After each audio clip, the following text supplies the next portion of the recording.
Digital 410 Productions proudly presents the What's in Your Head podcast.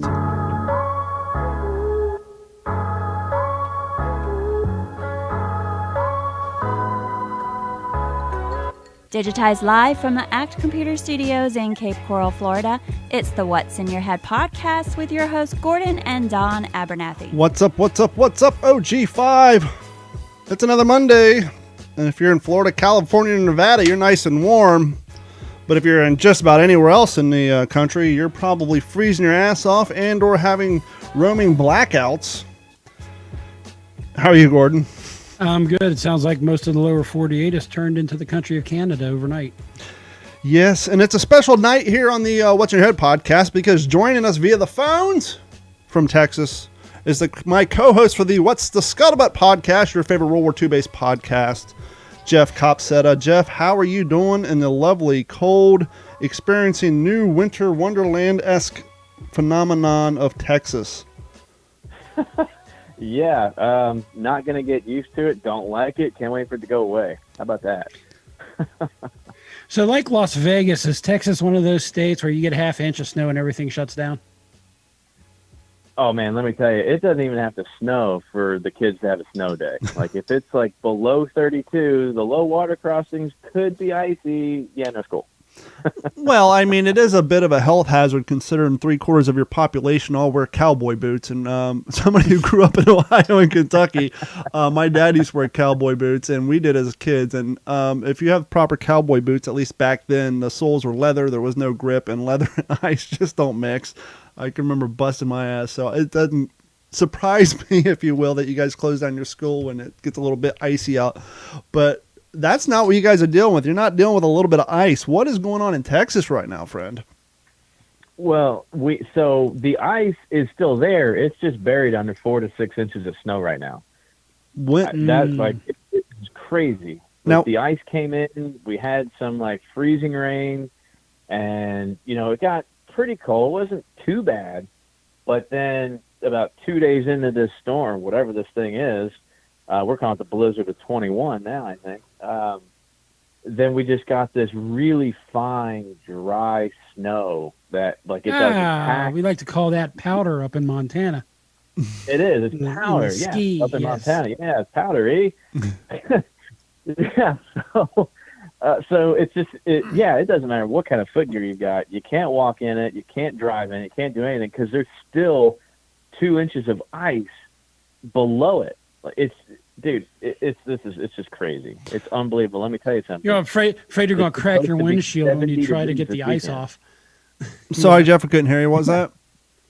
I said, so, just like anything in Texas, especially the weather, if you don't like it, wait 10 minutes, it's going to change because this weekend we're supposed to hit like 71 degrees.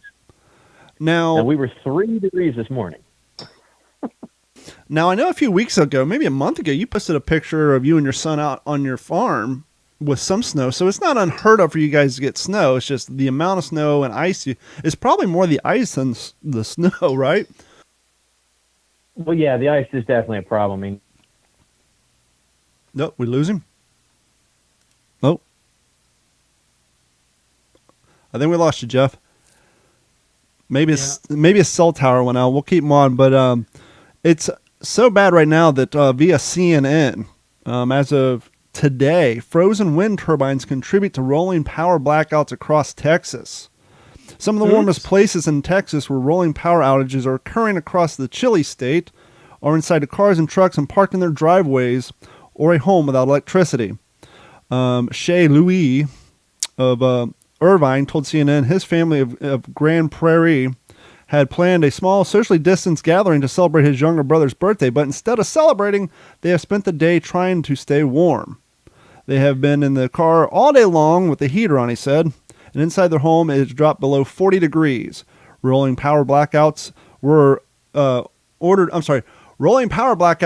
across Texas on Monday, and as the winter storm and frigid temperatures gripped the state and knocked out services for more than 3.8 million customers, the rotating outages could continue until the state's weather emergency ends, according to the Electric Reliability Council of Texas.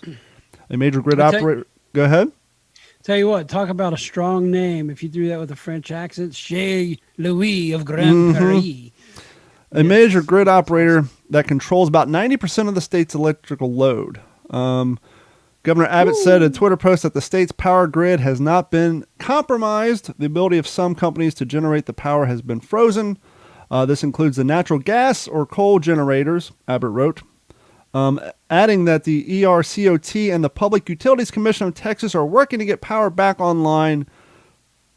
Now, do you know what kind of clean energy technology doesn't run into weather problems?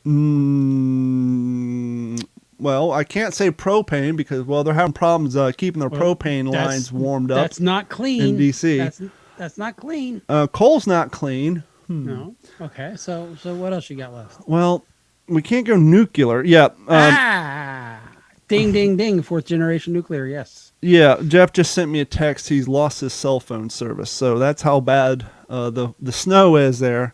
That's just insane. And now, in a place like Texas, too. I know, it's crazy. But the thing is, people in Ohio and Kentucky, they have winter clothing. They have space heaters. People in Texas who get snow maybe once a year, and the average temperature gets to maybe 45. Well, got to dust off the Wonder Bread bags for my boots. Well, hopefully, more luckily, I guess. 70s and 80s right there. Carhartt is becoming mainstream now, even in the non-farming community, thanks to TikTok. You're seeing a lot more trendy kids on TikTok wearing Carhartt beanies and Carhartt jackets, so maybe there's a lot more. And obviously in Texas, most of his cats are already pre-outfitted in Carhartt, but yeah, it's insane. Yeah, I know Mom and them are looking at like a foot of snow tonight. I when working in Big Sky out in up to 30 below weather at times, yes, that is 30 below, not wind chill, true temperature. I wore a lot of Carhartt. Yeah, 100%, man. So yeah, Carhartt's usually the staple for the construction worker / farmhand, but sounds like it's becoming the new Dickies, huh? Yeah, pretty much. What's going on, Morgan? Better than Dickies. Real quick, I want to give a shout out to the Laughing Comedy Cafe. We did our first weekend of the Digital 410 Night of Comedy, and thanks to OG5 member Anthony for coming out. He brought his wife. Ran into him after the show, and I was talking to Larry Venturino about how great the show went. And Tony came out and said that was his first time him and his wife had experienced live comedy, and they can't wait to get back out, which is thrilling. It's so exciting to me when you introduce somebody to something new, especially something as thrilling and much needed, especially after going through 2020 as live comedy. So I was thrilled to hear that, and we're going to continue this. I don't have a show yet, but that doesn't mean we can't collect names. So if you guys want to be on the list, because they're not tickets, you get on the guest list. So if you guys want to be on the guest list of the next act, I got to get with Larry to figure out what show we want to do next, but I'm going to go ahead and start collecting names now. Email us at info@d-410.com. That's info@d-410.com, where you can send us a message through Facebook, any of our social media pages. If you're an OG5 member, hint, you can message us through Patreon. And if you're not an OG5 member, shame on you. Head over to d-410.com, click on that Patreon link, and sign up. It's $1 a month, and that dollar will go to help to fund this show, fund our YouTube channel, which Gordon has been working on diligently. I just recorded a bunch of stuff tonight. And but yeah, head over to d-410.com, click on that Patreon link. Give us a call right now if you're sitting out in Texas with nothing to do, or you're in a state that's still locked up and doing the mandated quarantine. Give us a call at 239-990-3919. That's 239-990-3919. It's a little behind the scenes, or I mean, a lot of people may have experienced this. A lot of people have YouTube channels and such, but I haven't put out a lot of content. Hardly, actually, I've put out pretty much none since the end of last year. But then I found, but over the last few weeks, I've been doing a lot of filming. So I've got like 5 or 6 things in backlog now. Actually, maybe a little bit more. And I find that it's nice having that in backlog, even though I haven't quite edited it yet. So it takes the pressure off of, oh man, I got to do something. I got to do something. You've got stuff you can kind of try to bring out at a steady pace. Mm-hmm. And, a YouTube channel or even if you want to become a full-time TikTok creator, is a lot like doing a podcast. And we've talked about this ad nauseum on here, but anybody can do a YouTube video. Mm-hmm. Anybody can put up a creative TikTok. Mm-hmm. Anybody can do a podcast. Mm-hmm. It's about doing it consistently. That's when it gets hard. And it gets even harder when you try to do all three. But it's all about consistency to build an audience. And especially on YouTube, it's super fucking hard just because there's so many other channels out there. I mean, we've been around forever, and we still haven't hit that 1,000 subscriber mark. By the way, please, if you guys haven't done so, head over to d-410.com and click on the social media link. You'll find all our links, but you can find our YouTube link there, or just go to YouTube and look for Digital 410 and Analog 410. Gordon posts most of his videos on the Analog channel. The original idea for the Analog channels, we thought we'd grow a little faster than we have, and we knew that once you get to the sponsorship level, YouTube likes to smack your pee-pee, if you will, if you have firearm videos. And so we created the Analog 410 for that was where our content was going to go that would get us demonetized on the Digital 410 channel. And so please head over to both those channels, like and subscribe, and help us build those up too. That would be fantastic. But yeah, you put up a video this week and you did some DIY projects around your house. Which and I was actually I need to change the logo. I was trying to figure out a way, and it's a little bit, again, a little more than most people should know is, so we have half-ass review, right? Mm-hmm. So I was thinking, do it half-ass yourself, something along that. Man, that's just a mouthful. But trying to think of because you've got in the garage. Mm-hmm. And I was thinking in the house, around the house. That's just kind of, eh. So I'm trying to think of something for the stupid little do it yourself, and they're not educational by any means, unless you want to laugh at me. That's great, especially with plumbing. But yeah, just I mean, all those things are those are all the things that are hard. Making little intros, logos, titles, segment names, much like a podcast. Hopefully next week I'll have some. I kind of wanted to start a thing. I'm almost at 6,000 subscribers on TikTok right now, and I never really live stream on there because there's really not much to say after all the other stuff I do. But I got to thinking, I want to start a new segment on this podcast called Off Topic. But what I'm going to do is I'm going to do live streams on TikTok where I get suggestions from that audience of possibly weird little things or things that they thought would be cool to hear someone talk about on a podcast. And it'll be more funny because it'll be topics I have no knowledge about, so kind of have to rush out and do quick research, and maybe we'll find some interesting crazy shit. Who knows? Maybe we'll find there's an underground world of like competition oven mitt making. Who knows what kind of crap that could possibly pop up on there to help just to further the content of this show and just to change things up a little bit, because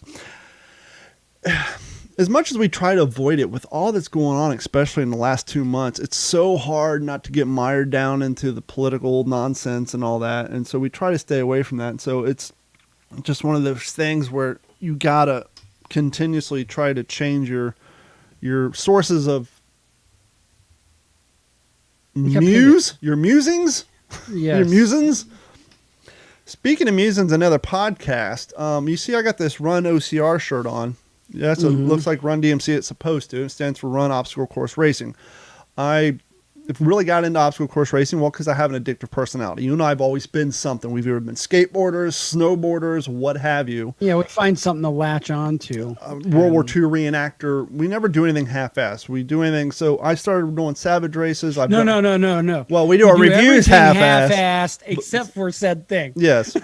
We do all our anything that requires any production or real, work. We do half-assed. But when it comes to our hobbies, we're always all in.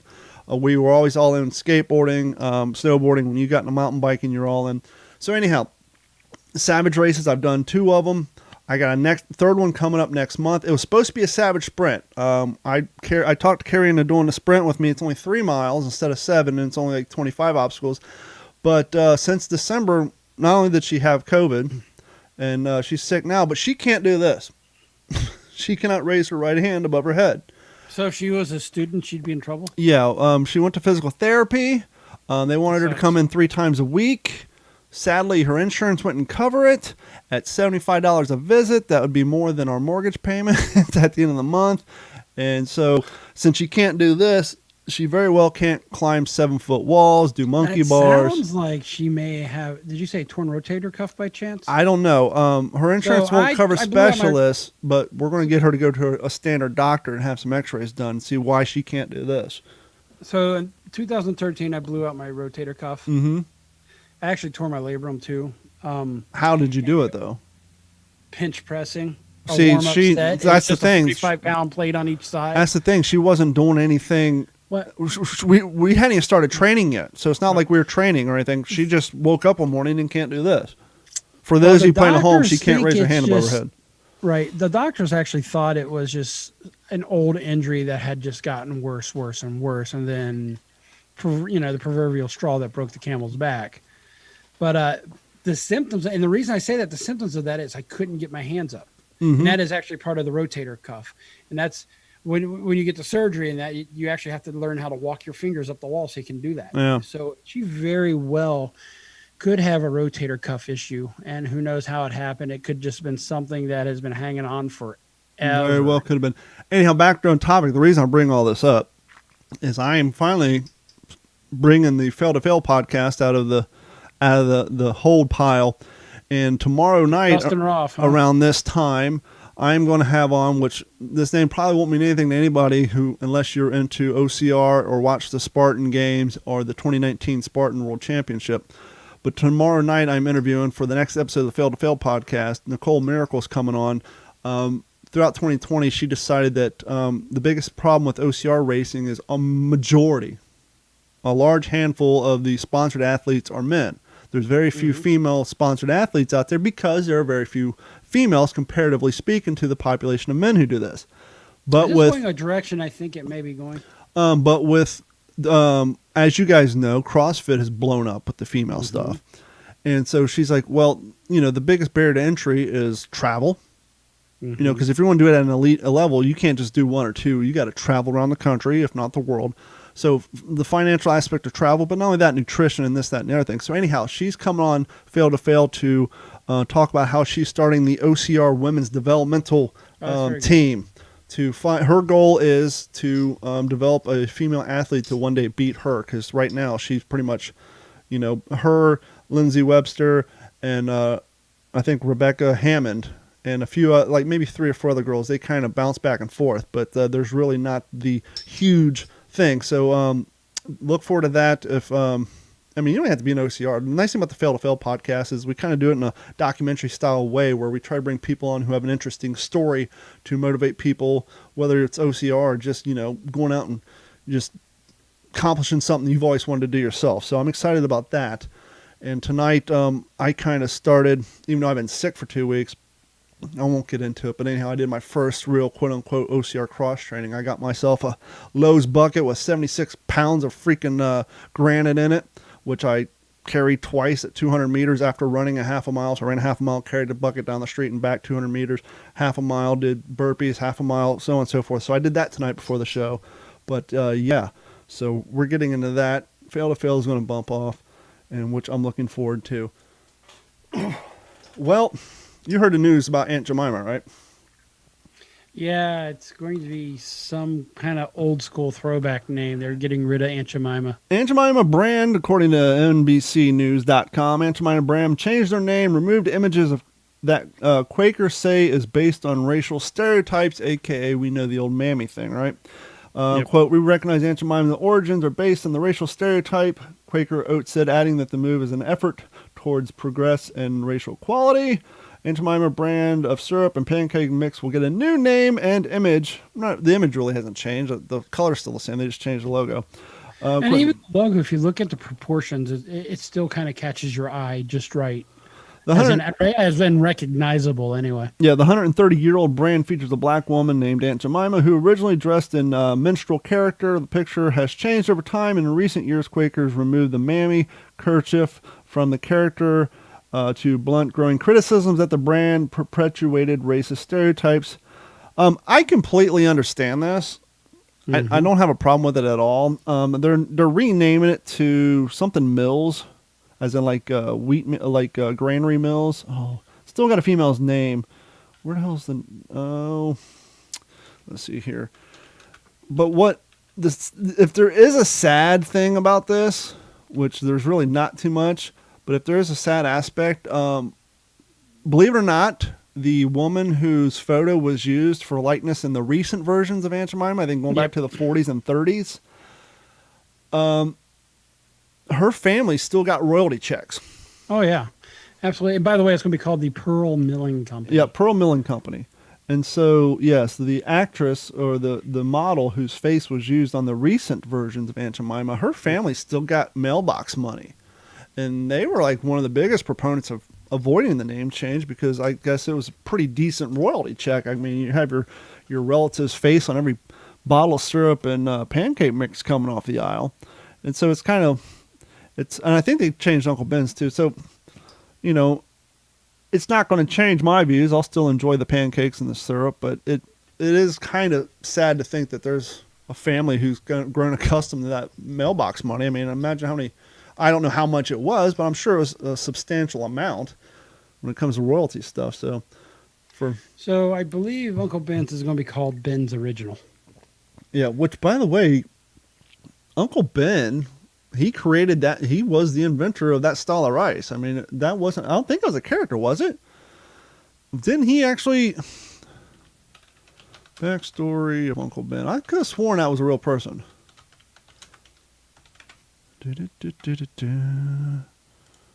Are you looking on there? I am, sir. The name Uncle Ben came from the African-American farmer in Texas who was renowned for his high-quality rice. According to the brand's website, Gordon Howell and his partner co-founded the grains lines, decided to change the name that was called Converted Brand Rice in the late 1940s to draw new customers. So yes, it was actually based on a person in Texas who was known for his high-quality rice. And he's probably known around the town as Uncle Ben. Yep. So I was on brand Okay. Saturday. What Have happened you ever Saturday? been to hell? Oh, I've been to hell and I spell it. Oh, yes. I spelled the DMV. Absolutely. Anyone who's been there knows exactly what I mean. Or is it precisely? I think Les It's Claypool used what I precisely. mean, yes. Precisely what I mean. Anyway, so I got this new truck. It's a lease. First lease ever. Mm-hmm. When we were there, they had offered, hey, registration, pay us $35 and we will handle the DMV stuff. Sounds like a plan. Sign me up. Or you could do it online. Me and Katina talked about it. I'm like, well, we always do it online. It's never a problem. Mm. So, okay. So I go and I pick up the green slip. Mm-hmm. A week later, I don't open it. I just sit it on my desk. Is it actually green? No, it's funny, but it does say green copy at the bottom. Hmm. We were going to do it last weekend. This weekend passed. And I said, we need to get it going because it expires on the 21st. So I opened up the form because I needed to go online, see where to go. Lo and behold, at the very top, this does not qualify for online registration. Why not? This is Saturday morning. Is this And I'm like, what because? the F? Is this because? Well, I don't know yet. We're okay. skipping ahead a little bit. So, okay, I go on. I try it anyway. It just says it does not qualify for online registration. So I dig deep and say, maybe it's because it's a lease. It doesn't say anything about that. It says online registration for if you purchase, if it's commercial or lease or whatever. Can I float a theory? Whatever. So, we pay a ton of money here for our tags. And the DMV has had a little bit of problems. I mean, now they're blaming everything on COVID, but they've had their fair share of problems prior. I said, hey, babe, what time is they open? 8 o'clock. 7:15. I'll head on down. I get down there because I couldn't make an appointment. The appointments were all booked up for 3 months. I head down there, and there's a line zigzagging coming out of the building. Lines going about a football field deep and around another building. I'm like, oh, great, I'm going to be here all day. So I parked the truck and had myself mentally prepared to be in line all day. I walk up to this end of what I thought was the end of the line, and near the end of the line, there's one Metro officer and one state trooper. No, is this line super long because of COVID policies and the 6 feet of separation and all that crap? There are hardly 6 feet of separation, but yes. No, I think part of my story will be one of the reasons I think it is. Those locusts that are fleeing a far west state because they've destroyed all their crops and now they are infiltrating other states to destroy their crops too. Yeah, I have a feeling that has a lot to do with it. But I walk up and this gentleman goes, "I'm not taking any more people today." I say, "Dude, you ain't even open yet." And then the on-brand, middle-aged, overweight, angry white guy came out. So they haven't even technically opened, and they're already putting a cease and desist on how many people they can help? Yep. Wow, that's nuts. So I lost my cool. I said, with as much money as we pay to these fucking tags, Mm-hmm. you guys can't get your goddamn shit together. And I was very loud. The cops were staring at me. He goes, there's nothing I can do. What pissed me off was his response more than anything. Kind of sounds like me and the secretary at Nugget School. It kind of like, whatever, dude. I'm a state worker. Who fucking cares? I'm the one who's going to control your destiny. So I flipped out, and as I'm walking away, and half these motherfucking Californians need to go the fuck back home too. So I'm walking. Everybody can hear me. I was, you know how we get when we lose our cool in our family. So I don't know what you're talking about. Promptly went home, and I'm a perfectly reasonable person, sir. I only tell secretaries that their teachers need to pull their heads out of their asses and do their jobs. But other than that, I am a perfectly reasonable person when it comes to public frustrations and bad services. He tried to use a COVID thing, and I was like, dude, you guys had problems before COVID. We pay a $1 or $2 technology fee for every transaction, so you have the latest and greatest technology that don't fucking work. COVID is the gift that keeps on giving for companies that have shitty customer service. Comcast. Yeah. Anyway, so I come home and I said, you know what? Let me go ahead and call Toyota. Fuck it, I'll pay the $35. Yeah, right. I'm on the clock. What's your right? time worth? Well, I'm on the clock. 21st,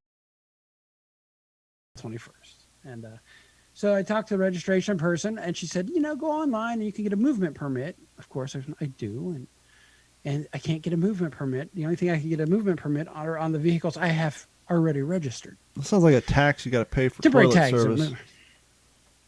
So it was $2. It's basically a 30-day tag for $2. Now, during COVID, the DMV did allow people's tags to expire for 180 days. Well, that has since sailed. Well, it's sailed. But anyway, I get that. So I can't get a hold of her. She puts me on hold. Never, ever, ever comes back. So I call my sales guy. My sales guy is a fucking champion. Yes. Actually, Catino's on the phone, and he said, she goes, we're frustrated. And he knew exactly what we're frustrated about. He took care of it. So we went down there, gave him all our paperwork. She goes, and then he did say this. He said, now before you come down here, they're probably going to say that you may get hit with late fees for not having plates. To which my argument is still, well, if the DMV has their crap together, they can't. I went to do this 2 weeks before they expire. And this is still a freaking problem. There ain't no fight in City Hall. So, needless to say. But they're going to do it. He's going to try to expedite it up into the urgent pile to get taken down there. And I'm sure dealerships have a fast track to get this stuff taken care of. That's why the rest of us schlubs are, fighting the online booking or standing in line. So, yes, I did go total on-brand, middle-aged white guy that was angry. So, I'm sure somebody thought I was a racist in that pile of people.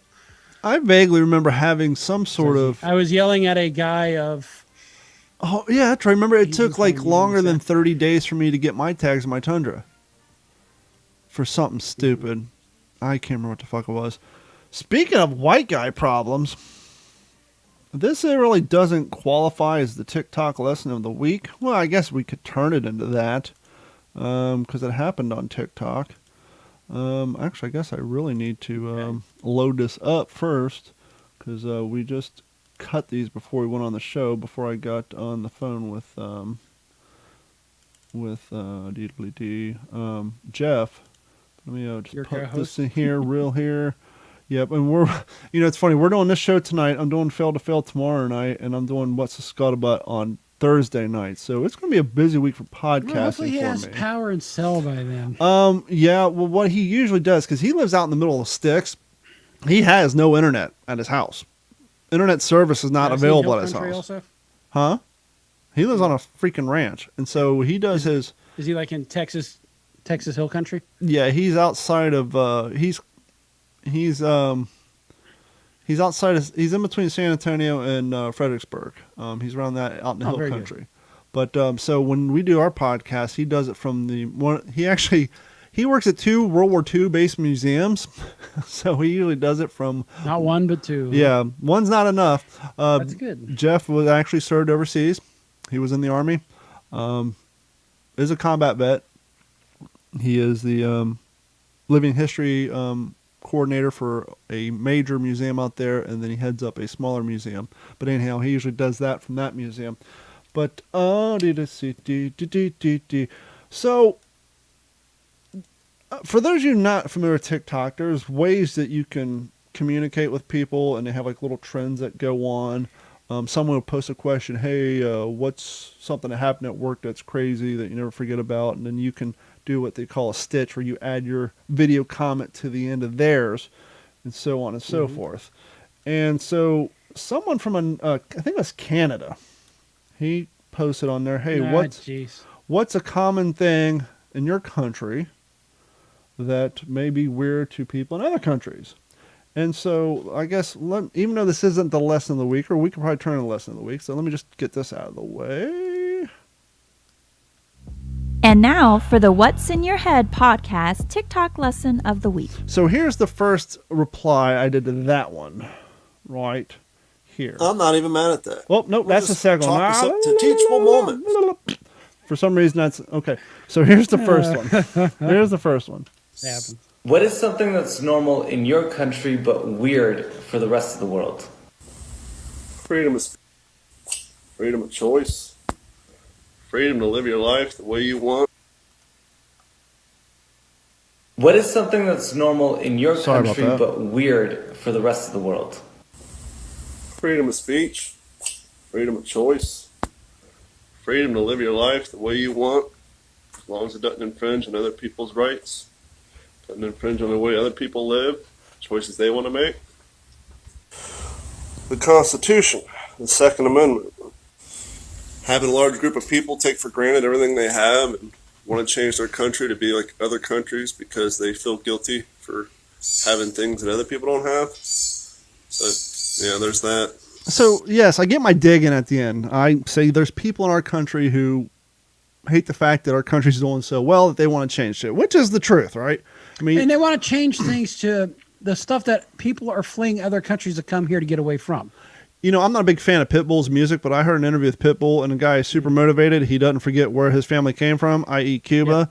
Yep. He understands the freedoms we have here and what makes this country so great. And so anyhow, I put this up, and someone puts a comment on there, and the way TikTok works is you can actually reply to a comment with a video, so it puts their comment onto your video. And okay, so I just did a TikTok saying, hey, you know, in our country you have freedom of speech, freedom of religion, Second Amendment, the ability to live your life the way you want to do it, as long as what you do doesn't interfere with someone else's choices and the way they want to live their life. That's a pretty universal, not really an attacking sort of thing, right? I mean, no, it's what everybody wants. At least what I thought everybody wants. I mean, it's literally the freedom to be whoever the fuck you are. It doesn't matter. Well, that's one of the things that confuses me about the recent outlook by a certain demographic on the Constitution. Here is a piece of paper. Yes, it was written 250 years ago when there were policies that none of us agree with now, but these policies weren't supported or laid out in this document. This document was actually written in a way to help get rid of those policies. See, what a lot of people don't seem to realize is slavery came here in the 1500s. This country wasn't founded until 1776, so we didn't start slavery. It was here before us, but anyhow, it's a different topic. But this document, the Constitution, is a list of rules that the government can't do to its people. All people. How a document that outlines a set of rules that is telling the government how they can't interfere with your life, how that becomes a threatening piece of document, I will never fucking know. But that's a different TikTok. So anyhow. Because it was written by old white guys. Yes, but when it was written by Thomas Jefferson, it was originally meant to be life, liberty, and pursuit of property, but he knew the dumb rednecks who owned slaves would say, well, these are our property. So they changed property to the pursuit of happiness. That way it covers everybody. But anyhow, once again, it's another topic for another time. So somebody replies to this video saying, okay, remember that when you see gay people making out in public, LOL. I don't know you, just assuming, aka judging you. So how does a TikTok talking about living in a country where we have freedom of speech, freedom of choice, and I say we have the right to live our lives the way we want to live it as long as it doesn't interfere with the way other people want to live their lives? How does that get turned into me being a homophobe, other than the fact I'm a white straight guy saying this? Yeah, and that's the only thing. So unfortunately, we now fall into a category of, everything you say is wrong and racist, which is horrible because it's judgmental and it's actually racist in itself. Mm-hmm. So here was the reply to that guy's video, putting his comment on my screen so everyone can read. I'm not even mad at that. We'll just chalk us up to a teachable moment. You know, hey, just because you see a white old guy on TikTok talking about the Constitution, the Second Amendment, freedom of speech, freedom of choice, living in a society where you should be free to live your life the way you want to live it as long as it doesn't interfere with other people's choices and the way they want to live their lives, somehow that makes me a homophobe. Not sure how you made that connection. I'll be sure to share it with my aunts. They'll get a good kick out of it. Yeah, I said aunts, plural, because, well, my aunt came out of the closet when I was in kindergarten. She's been with the same woman for almost 30 years, and I spent most of my summers living at their house when my mom was at work, hanging out with my cousins. So I'm not sure how me being pro-Constitution makes me a homophobe. I guess that's an issue you need to take up with yourself and the people who programmed your mind full of crazy bullshit, because that shit ain't for sale here. So that was Scuba Steve's reply. And so after I posted that video tagging Scuba Steve, he replied back. His first one said, like I said, I was judging you. Why are you judging me, fool? And then I replied, I'm not mad at you. Because if anybody ever follows me on Facebook, TikTok, Instagram, you can talk all the shit you want about me. I just click like because I'm all for you say what you want to say. You know, besides, I'll let the other people argue with you. Okay, so he said, like I said, I was just judging you. I said, I'm not mad at you. And then he said, I'm glad you aren't, though. But I will judge again because I'm an opinionated son of a bitch, which is fine. But then he came back with this nonsense, which really blows my mind. I mean, you can't say that at least 60% of the people who have the same views as you aren't homophobic. So when you're asking where I'm coming from, that's where. Where do you get that? Where do you get that information, Steve? Scuba Steve. I don't know. Scuba Steve. I'm just dumbfounded. Is it just certain select articles you're reading that hasn't been vetted across the board?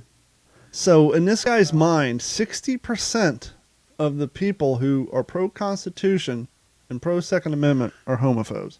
And this is what drives me nuts, and I know it drives you nuts too. And it's the unfortunate truth is the group of people who follow a certain mindset or party who don't ever want to be judged, you know, is pro rights for everybody, are the biggest hypocrites in the world because they are the first people to judge people inaccurately because they have a predisposed, this is type for this type of person. You fall into this category. This is this. I was at T-Mobile this weekend. Oh boy, that's a fun time. Got a new phone. We'll do a review on this. It doesn't have a headphone jack. Anyway, I'm sorry, I gotta get new Raycons because I lost mine. Anyway, wait, hold on, time out, stop. First, you wash the fucking things in the washing machine like you're a 13-year-old girl, and now you lose them. Are wireless earbuds the size of a grape too much responsibility for you? Quite possibly. This is the last chance I get, which I ordered in a limited edition graphite color. You're going to be one of these losers with the AirPods who put the wire around them, essentially turning them into no longer wireless earbuds. No, I'll just buy the ones that's already got them on it if this don't work out. But needless how did you say, lose them? I think I could have swore I checked the cross-check before I took everything out of it. So whoever bought your car got a bonus, huh? They didn't quite work right anyway after the initial washing. So there was still some problems with them. So good riddance. I've Anyway, had mine longer let's than move yours. back to the task at hand. I was at T-Mobile.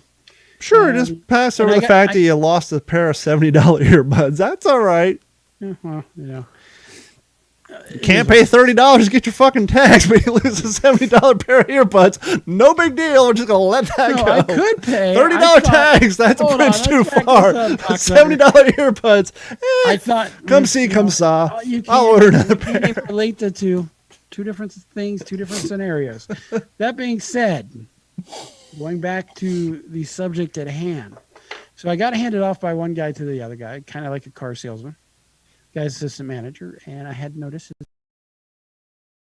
him or his. What? He's got the pronouns on the name tags. He's got the pronouns, so me being middle-aged white guy. Well, it says I figured I'll be on T-Mobile, where brand everything's again. pink and non-threatening. Does your I T-Mobile asked have the if sticker that's- on the door about Hey, no notice you firearms? Got the gender. I ignore things like that, because it's not a yet. Although Biden's come out today with his shit, but that's another podcast that people got paid for. Yeah, that's the OG5 podcast. That's where we really get shitty about That's the politics. OG5 podcast. So anyway, I asked, I was like, "Hey, I noticed you got your gender labeling on your name tag." He goes, "Yeah." I'm like, "Is that everybody?" He goes, "No, it's a choice."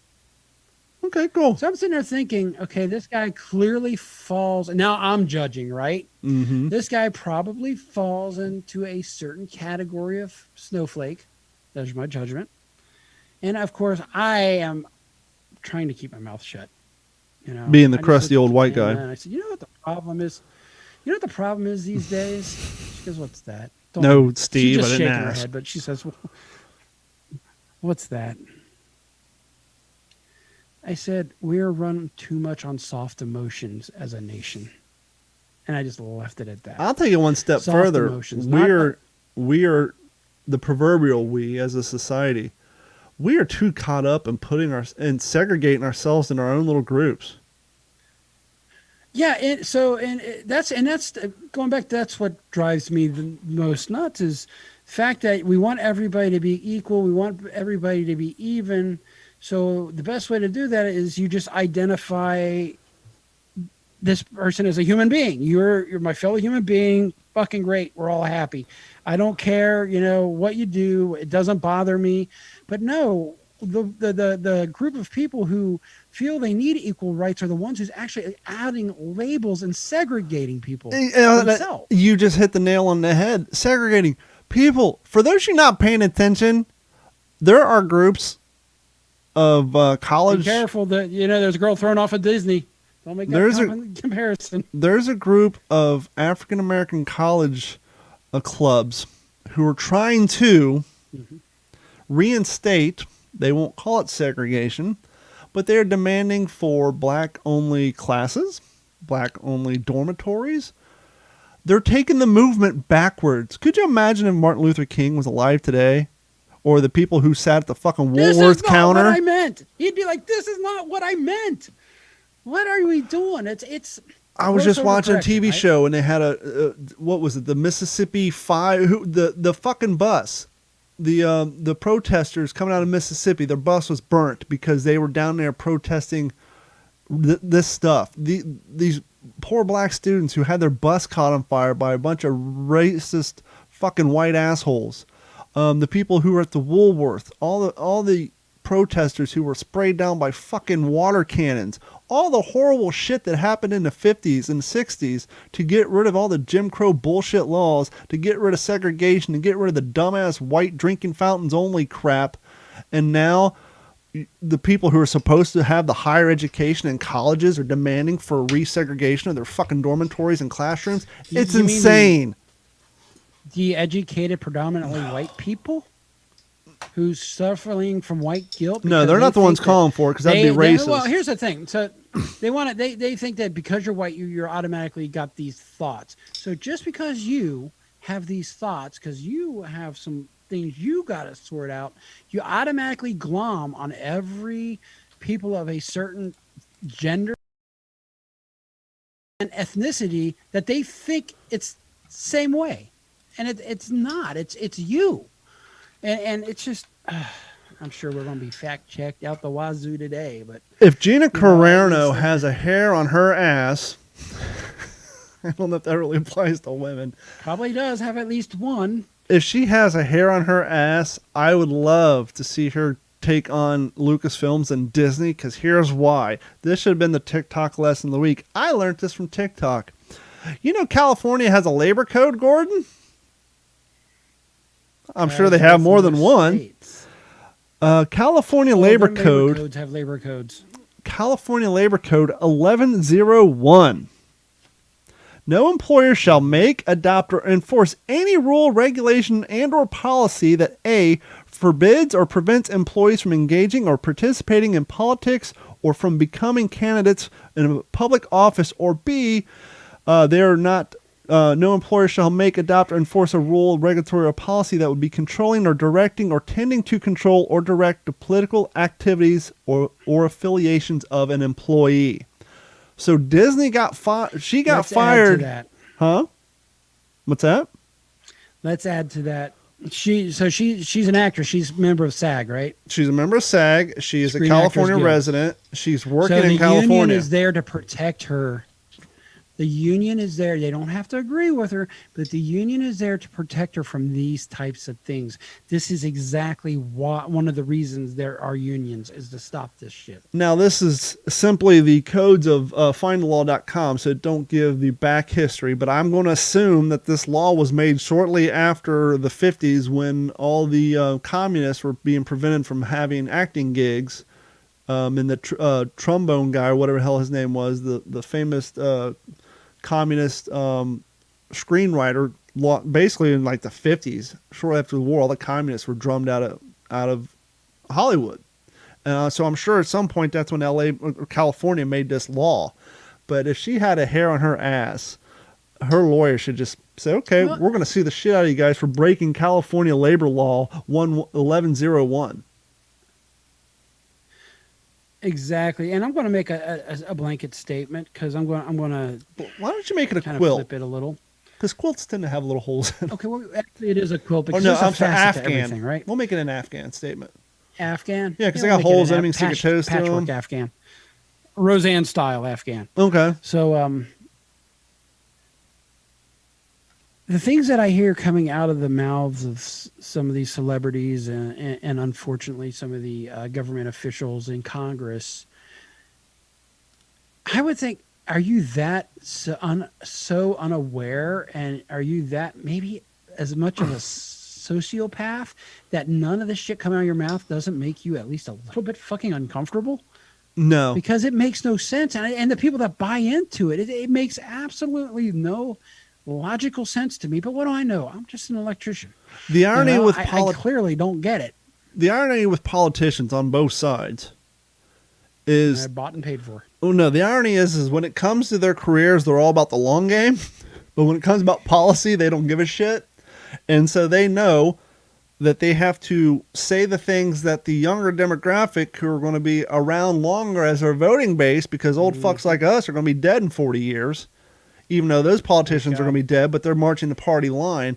So they continuously change their thoughts, opinions, and beliefs based on the popular thoughts, opinions, and beliefs of the upcoming generation. And obviously this has occurred more in the last 40 years than prior, because the politicians of yore were the same people who fought in the Revolutionary War and founded this country, people who fought in the Civil War, people who fought in World War I, people who fought in World War II, people who fought in Korea, and now we're stuck with the fucking hippies from the goddamn 60s destroying this country, because they're the ones who want to kowtow down. All the people in the past who were veterans of fucking major wars, they weren't concerned with hurting people's feelings because they knew that what was at stake. But now all these, your fucking Hillary Clintons, your Nancy Pelosi's, all these old bats, I got a mosquito flying around in here. All these policymakers, these are the fucking hippies from the 60 movement. That's the problem. Yeah, and then talk real quick. I gotta let Bebop in. How quickly, what one would have to wonder is, will this country be rolled over by a tougher foreign force in 10 years? 20 years, I hear I hear people in the military talking with how much the military is softening up and how they have to change things on the induction and boot camp, and they can't, like, the Army is no longer allowed to have the shark attacks, That's insane. and they've got to they do a different deal, and it's just it makes me fear for us. And I know this. Somebody's probably going to try to tie all of our conversations with QAnon because that's what they do. They brand us. Here's what happened. So Trump was really good at branding people like Hillary Clinton. He was really good about branding things. And it's like the leftist and the Liberal Party said, hold my beer, and just beat the Republicans at the game that's been played and created by our former president. Well, it's so funny how the kowtowing is because we've all heard that Biden has overturned Trump's transgender in the military policy. You know what his policy was? Don't ask, don't tell. No, that wasn't his policy. Transgenders from serving in the military? No, that wasn't his policy. His policy was you had to be you've already had to have had your transition before serving in the military because one, they didn't want the military to pay for your surgery, and two, much like due to the hormone changes, it affects it has dramatic effect on people's psychology, and they can't have you serving overseas, especially in the fucking Middle East, where that medicine's not readily available for you to maintain your hormone changes. And so his policy wasn't no trans and military. It was you have to be either already post-op and have already transitioned and your hormones have already got to be regulated, or you have to wait until you come back home before you have your surgery. You can't actually do the surgery while actively serving because of the downtime. You can't be. I actually heard a vet say you can't even go to a combat area if your teeth aren't fucking at 100%. You can't go over if you got a goddamn molar, need a root canal. You have to be a tip-top medical shape. And so, I mean, there's been exactly. And so they're trying to make him off as the bad guy. Physiology. Yeah, they're trying to make him the bad guy. Like, he didn't allow. No, he allowed trans in the military. You just had to be either pre-op or post-op. You already have to be there or worry about it when you get home. And so it's just. Yeah, you're not on a shot of medicines, and because that's how you get in. That would create a lot more mass shooting incidences at bases, is something like that. I want to apologize. We dropped the ball here on the What's in Your Head podcast. We did a story about Dustin Diamond passing away, otherwise known as Screech. Yep.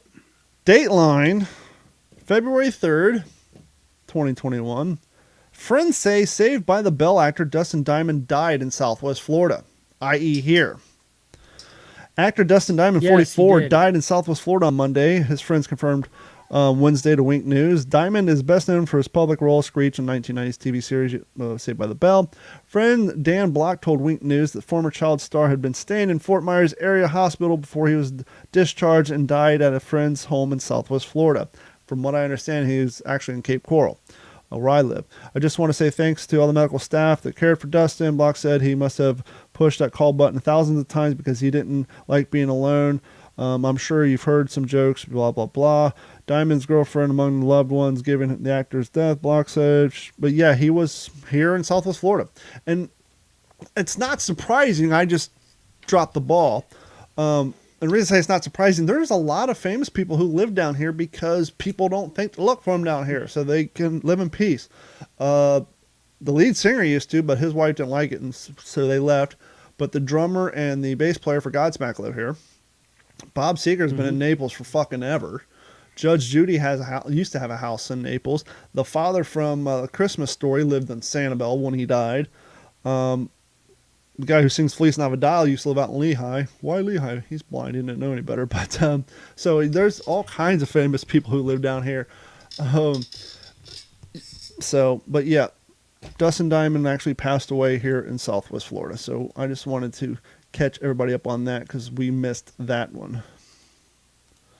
Funny if you were driving, you have like a memory of driving around saying, I thought I saw my cousin. So he looked a lot like my cousin. Little sick. He looked like. Now you may know. Have you ever been in the produce aisle when the sprinklers come on to water down the vegetables? Oh yeah, actually, Smith's, and I'm sure Kroger does the same thing. There's a whole thunderstorm background that comes. That's what's on the list. Is the thunderstorm sound effect necessary when watering the produce at Publix? The sound of the rain. Is there going to be confusion? Is someone think a pipe burst? It's not like when you walk down the cereal aisle, they have ambient sounds like fucking Universal Studios. You have Crack, Snack, Bowl, and Pop talking in the background. It's not like when you... Imagine the artist, how much the artist probably got paid for that because multiple companies use it. I know, but why is it only the produce aisle? There's no What's your sound claim to effects in the fame? other aisle. Hey, Jimmy Steve, what's your claim to fame? Hey, you've ever been in the produce aisle? Mm-hmm. And the misters come on? Mm-hmm. And you hear that thunder and that Oh, lightning yeah, it sounds and great. the rain? That's so realistic. I That's always my wonder where they mailbox got money. that. What? I made it. Ooh, how? Did you camp out in the jungle for 3 days straight? How does that happen? I was at my Aunt Linda's house, and we were about a keg deep, and it started raining, and I just decided to hit record.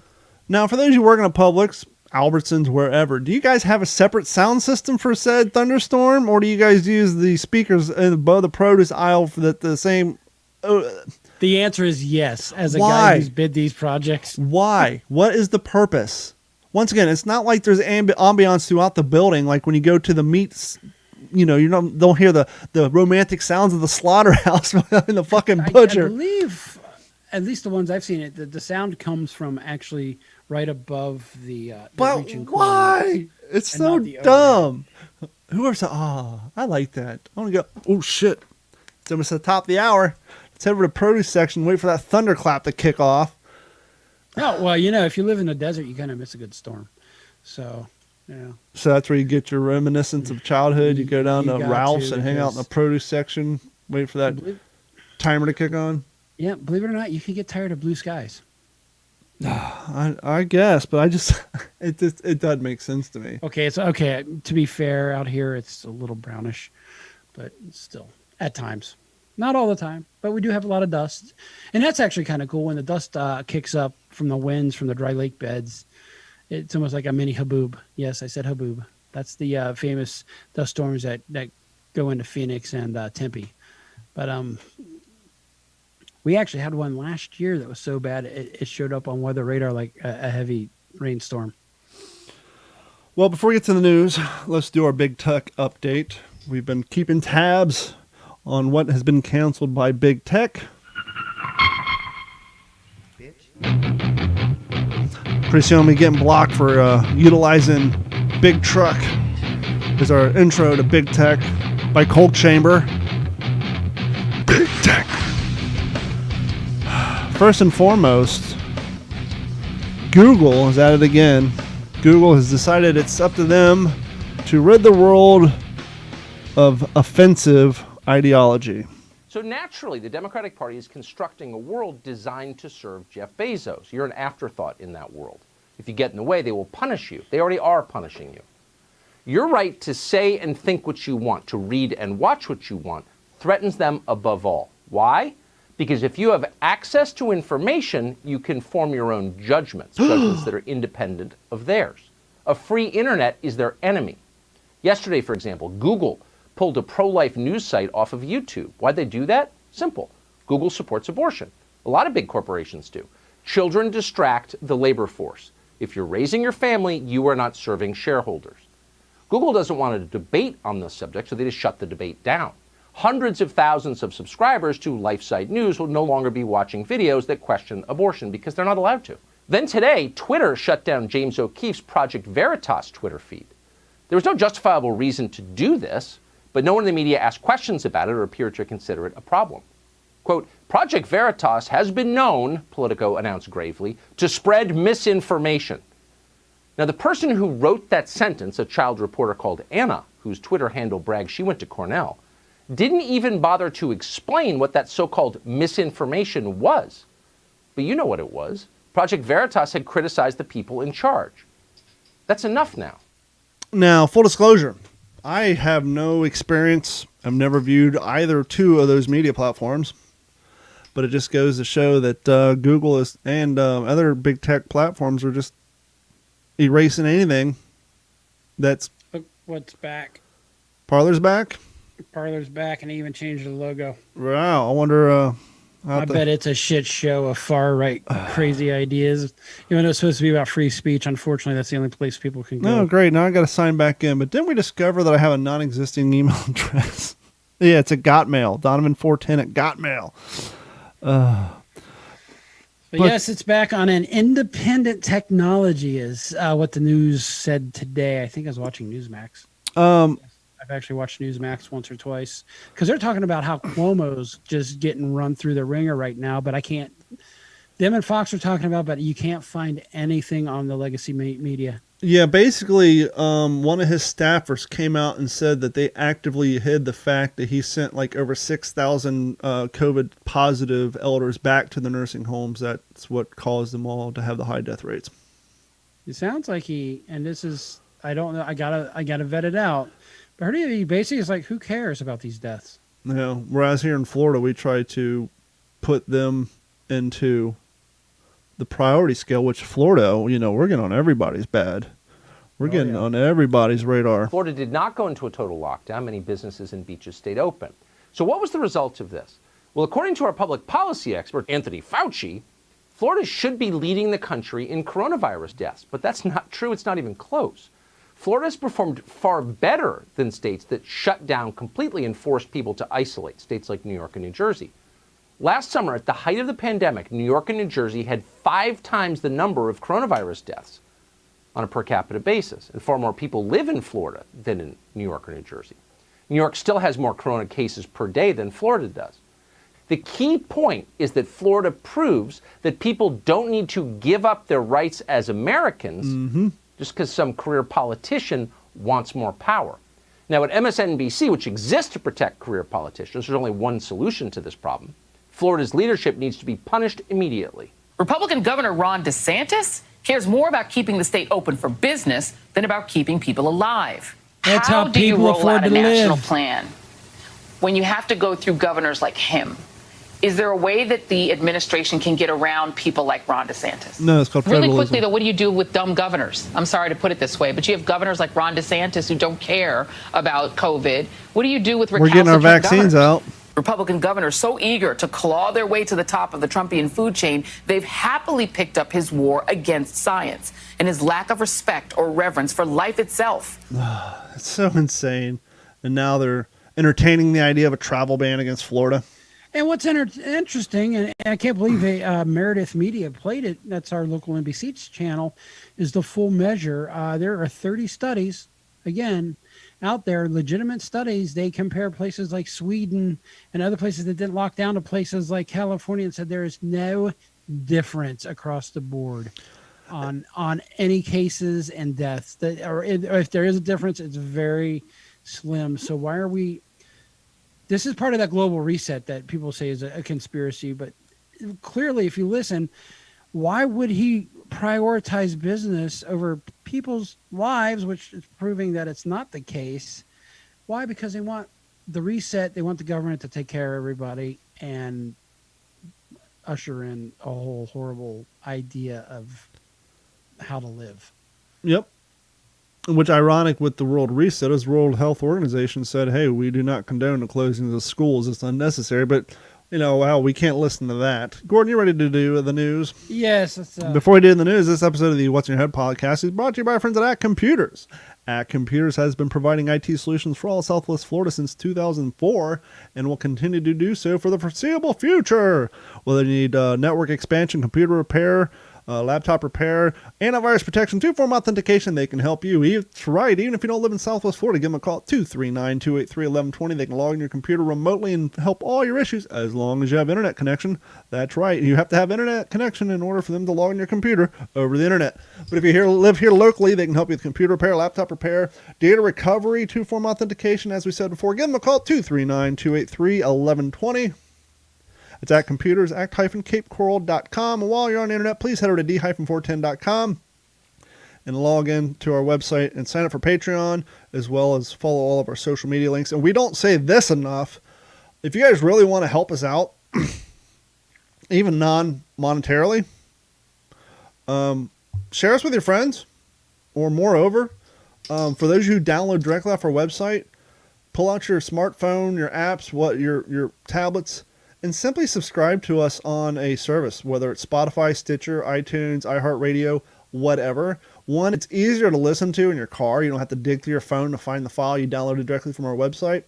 And two, the more you listen to us through those apps, the more likely those apps are going to recommend us to people who listen to other podcasts that you may also listen to those on those apps. So if you listen to us and listen to like Gardening with Sally on Sunday, the next time someone downloads Gardening with Sally on Sunday, they might say, hey, other people also listen to this podcast. And so it's a way to get some, our name out there into the ethos, if you will, in the podcasting world. And if you're on iTunes, please give us a 5-star review and a nice little howdy do thank you review. And that is all of that. Joining us now from the Digital 410 West News Desk in Las Vegas, Nevada, Gordon Abernathy. I'm doing fine. So, Gordon, how you doing tonight? So, a gentleman named Barry Clifford and a group of archaeologists they're probing the briny depths off the coast of Massachusetts recently, where they have discovered remains of at least 6 pirate, yes, I did say pirate, One-Eye Willie? shipwrecks. Chester Copperpot? Not figuring out who they are yet, except for maybe one captain. But it's what's interesting and to me is the name of this museum is the Whydah. That's WHYDHA. Not Whydah, but Whydah Pirate Museum, which was named after a ship that was stolen by pirates 200 years ago and sunk. So they're checking into the DNA records. They have already discovered the DNA from the captain of the Whydah named Samuel Black Sam Bellamy through relatives in England. So what's kind of interesting is with the DNA technology getting to be where it's at these days, maybe we need to do that. Took Jesse a James DNA thing. test, found out I'm 100% that pirate. That's it. We always heard we're related to Jesse James. Maybe we can put the proof to the paper on that one. But speaking of pirate-type moves, coming out of Orange City, Florida, you may have heard of it. Familiar. A brilliant man. He must be the most stand-up man in the world. He has got to make the woman that he is proposing to, Honey, you're my number one gal. with rings stolen from another girlfriend. What's A wrong very with that? proud woman. It's called upcycling. Volusia County Sheriffs. She didn't want them. Yeah, well, I gave them to her, then she done fell on my brother's dick. What do you want me to do about it? How's that my fault? so this Florida man, he had allegedly stole engagement ring and wedding bands from a girlfriend and used them to propose to another girlfriend. This is according to the Volusia County Sheriffs on Thursday, and they had issued an arrest. Don't worry, warrant for- honey. We'll get them resized. And this guy does sound like, his name is Joseph Davis, 48, almost my age, who has not been found as of Friday. He must have absconded with a car and got out of Dodge. But their investigation started earlier this year when a woman from Orange City, Florida, told detectives she had discovered her boyfriend was actually engaged to someone else. That bastard son of a bitch. I'm going When to cut she, his penis off. When she looked up the fiance's Facebook page, she noticed a photo of her wearing a wedding band and an engagement ring that was identical Hold her on, own from a goddamn private second. marriage. Mama, where's my jeweler's loop? That won't work, sweetheart. You're just going to get pixelations from the screen. Who the fuck made you, Mr. Wizard? Well, some bitch. I can't see none. I just see a bunch of squares. Oh, although with high def these days, it's going to be easier to find these things out. Yeah. So basically, this lady went to check her jewelry box. She found her rings were missing. Jewelry As were box several- or coffee can? Let's be well- honest. I'm going coffee can. I But if it's apologize. A cigar box. Or if she's classy, damn A it. zigzag box. No, I was going to say what's his? I can't remember the stupid breath mints that are in his little metal tins. Oh, Altoid. Altoid Altoid tin. Perfect. So Nice, small, compact, and keeps your jewelry smelling fresh. the total value of the stolen property is estimated at $300. It's probably actually $300, but it's estimated at $6,270 according to the sheriff's office. Orange City is located halfway between the city of Orlando and Daytona Beach. They reached out to the fiance, who returned some of the items. Not all of them. I'm keeping this one, bitch. I'm keeping And, the cock they ring. I both don't care called what it- you say. They both called it off with Davis. So the one girlfriend who had her shit absconded, and the one who received the freshly lifted goods in the form of a proposal had said, "You're out of here, sucker." You can keep the engagement ring, but the cock ring and anal plug, those are mine. Paid good money for them Nashville, Tennessee. off Amazon Prime. Free delivery. You're a lover of dogs. Mm-hmm. We've heard these kind of stories in the past. Didn't put much thought if they're true or not. Tennessee man decides to leave not one, not two, not three, but $5 million to a pet border collie. Damn kids. They would have minded their P's and Q's. They would have got some of that money. You gotta be a shit dick asshole of a kid if your dad leaves $5 million to a border collie and not you. Well, let's see how this develops. It won't be a dog's life because, the AP's got to make a joke.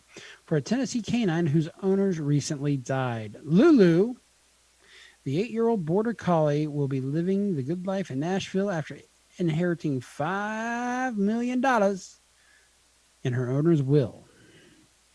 Martha Burton, Lulu's caretaker. So the dog It's Lulu always had women. a caretaker. It's always women. When's the last time a dude has left his money to his dog? Well, no. You're only half listening because you were rescuing your pup. Martha Burton, who was Lulu's caretaker, Lulu is the dog, told the station Lulu's owner, one Bill Doris, was a successful businessman who wasn't married and died last. Confirmed late bachelor. last year. As I was saying, it was Yes. always women leaving their money Oh, you're to saying their confirmed dogs. bachelors are women, huh? No. Now you're Confirmed getting yourself bachelor canceled by is- all the confirmed bachelors in Confirmed the world. bachelor is 1950 code for celebrities who are gay but not openly. Or businessman, yes. His will state that the money should be put into a trust for Lulu's care. It allows for Burton to be reimbursed for reasonable monthly expenses. So basically, Monthly the expenses. dog caretaker has won the effing lottery. Monthly. God, could you imagine? She's gonna wrap that dog in bubble wrap because once that thing fucking dies, her gravy train has lost its biscuit wheels. That Oh, dog. yes. That dog farts twice in 1 hour. She's making a goddamn vet visit. She's got to Speaking of keep that which, have you thing ever, alive as long as she can. A little non sequitur here since you said dog farts. Have you ever farted next to your dog and they smell their own ass? No, I mean I fart next to my dog, but she knows where the gravy's coming from. Well, evidently, he hasn't learned that yet, and I've done it to him twice, and he'll go and smell his own butt. Like, wait a second, I don't remember doing this. Poor Bailey is so self-conscious about her gas that if you say "pew," she'll get up and leave. Oh, that's right. She's a little bit of a gas bag. Well, she's a So, Boston yeah, Terrier. basically, according to Burton, he really loved the dog. He was a friend with Apparently. Doris and took care of the dog. So she was friends with Doris. Hey, there's a little something going on there, and took care of the dog when he traveled. She said that doesn't know if she could ever spend $5 million on Lulu. Well, I think I'd like to try. We're going on vacation. Lulu, you and I are going to travel the world. Mhm. So You like pigs, Lulu? Because there's an island in I think the Bahamas that's inhabited by nothing but pigs. well, speaking my last story, holy Why cow, are I've you got licking me? a bunch of animal stories, believe it or not, because everything else is on fire. So the next one, 2 more stories. This one's going to Edirne, Turkey, or as the Greeks used to say, Zilgamene Turkey, because there was a war. Turkish man. Well, he built up a 37-year friendship with, what would you think? What could you be friends with for 37 years? A turtle. A swan. Oh, bird makes sense. The avian variety. So this unusual friendship between the Turkish man and a swan he'd rescued has endured for decades. He's a retired postman, Repsit Mizran from Garip, and a female swan 37 years ago in Turkey's western province. So Mizran and a group of friends were taking a shortcut to their car when they noticed a swan with a broken wing in an empty field. Our hero immediately took the swan to protect her from predators, kept her in a car until that afternoon when he was able to take the swan to his home. Since then, the swan had lived on the man's farm in an area bordering Greece, Sikomeni, Turkey. She was whenever she's out of her pen, they hung out. He went everywhere. She went everywhere with them. So that's kind of cool. This guy had a swan. I mean, I'm sure he was the talk of the town, county, or whatever they're called. But Hamlet. Hamlet. You know the difference between a village and a hamlet? One less house? No, hamlets don't have a church. Ah, there we go. And the last story is an unusual cat. It was captured by the Animal Protection Services in North Las Vegas, Nevada. What kind of unusual cat can get out of their house that may scare the shit out of people? A Savannah?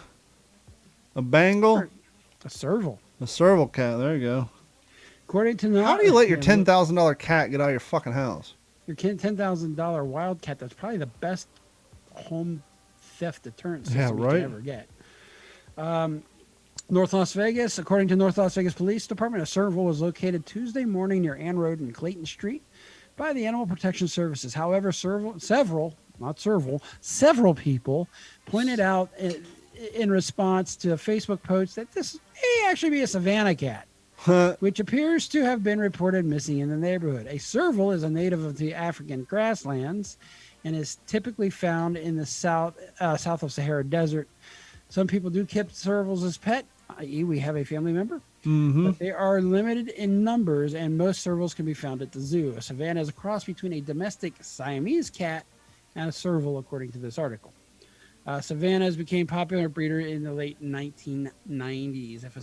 A Savannah is often described as a medium breed with a spotted coat, hooded eyes, huge sonar-like ears, and long-ass legs. Yep. And they're usually brown and silver, black and smoke, and they usually weigh between 12 and 25 pounds. We've seen a serval, and those fuckers will stand 6 feet tall, I think. Yep. On their hind legs. So it is legal to own both servals and Savannahs in the state of Nevada. However, not legal in a lot of other states. And that's it. So somebody saw a scary looking cat out there, and probably at first thought it was a cougar. This concludes the evening news, and now back to the ACT Computer Studio in Cape Coral, Florida. Thank you so much, Gordon, and that is going to wrap up this episode of the What's in Your Head podcast. Thank you guys so much for hanging out with us for another night, and as I said earlier, just if you could, start downloading us on the podcast apps. That would be great. Gordon, you have anything else to say before we wrap this show up? Yeah, I am going to throw out a political thing. Call your local congressman and tell them do not vote on HR 127. It'll strip you of everything you hold dear. Yeah, but sadly, I don't think those fucks are going to really care too much what you say or what you want. But you still got to call them anyhow. The last couple of episodes I actually went out on a Ryan Horoveo song called Legends. Even though I only played 28 seconds of it, got copyright infringements twice on our YouTube channel, so I had to get rid of that. But anyhow, thank you guys so much for joining us for another episode. And remember, challenge yourself every day. If you don't get out of your comfort zone, you'll never get out of bed. So go out and make the world a better place and challenge yourself. Thank you guys so much, and we will talk to you all next week. This has been a Digital 410 production.